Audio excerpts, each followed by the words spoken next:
and talk. Okay, so I'm here with Kate O'Connell from Animal Welfare Institute. Yes, I'm a marine wildlife consultant with Animal Welfare Institute. Animal Welfare Institute, right. And we were just talking about an email I got alerting me to this Iceland's first use of one of the great Arctic opening passages across Russia to Asia wasn't to take conventional goods, but apparently quite a bit of whale meat. Is that right? Yes, over 1,800 metric tons of endangered fin whale products, meat and blubber. And just remind me and listeners, is this trade legal? Under. Well, according to the Convention on International Trade in Endangered Species, there's a ban on commercial trade in whale products. However, because Iceland and Japan have both taken reservations to that treaty, they technically can trade. But what we're saying is that it's in defiance of the law, and also the United Nations Environment Program World Conservation Monitoring Center has been raising this issue as one of concern, the increasing trade in volumes of whale meat.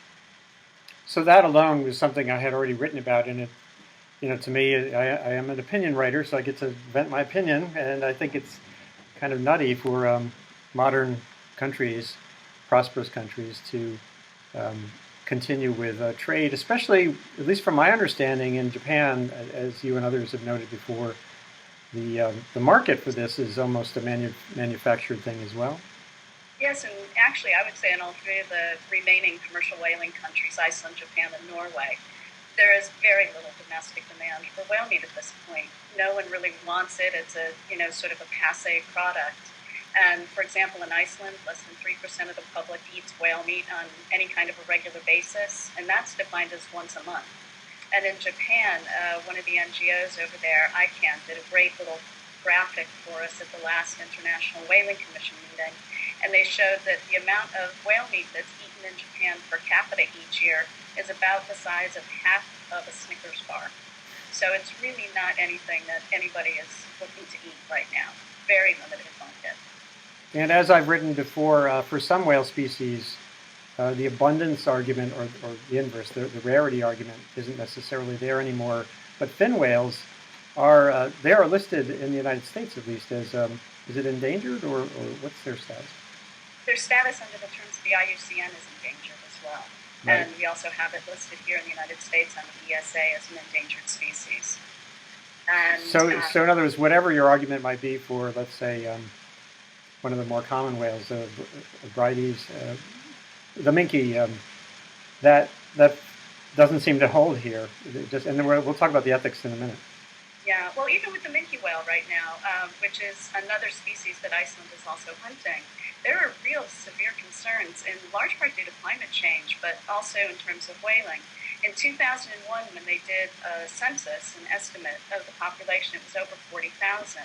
And then when they redid a census in 2009, the population had plummeted, the estimate, to under 10,000. So there's real cause for concern.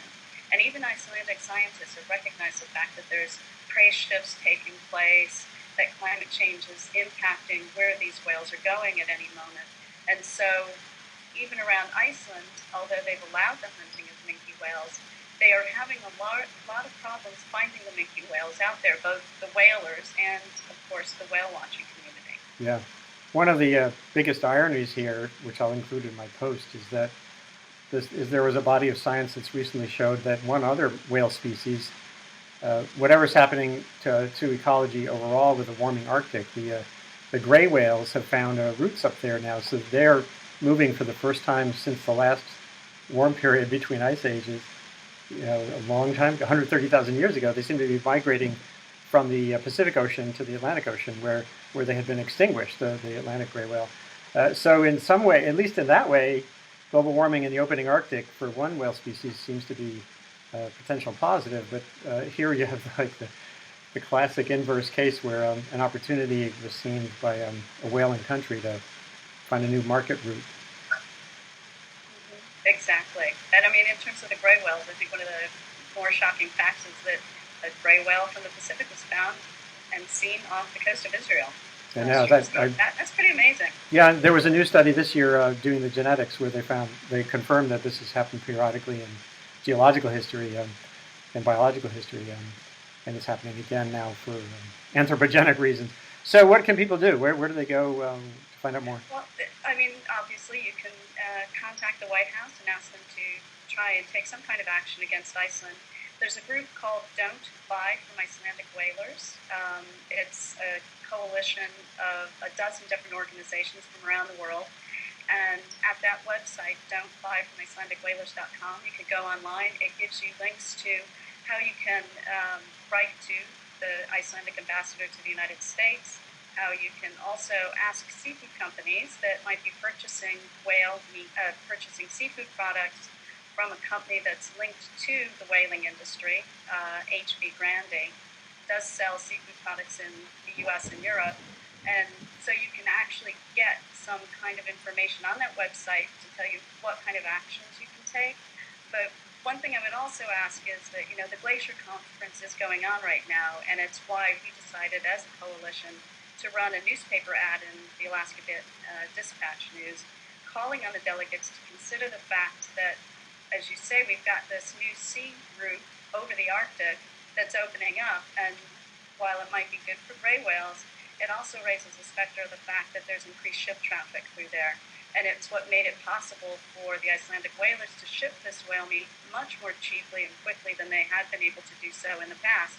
And we don't want to see those sea lanes open up for other wildlife traffic and also for whale meat.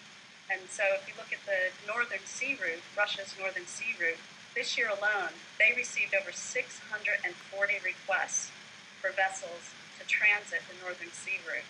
And they only denied 9 of those requests.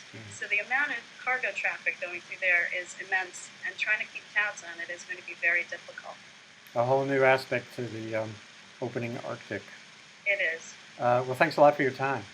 Well, Andy, thank you, and good to speak with you.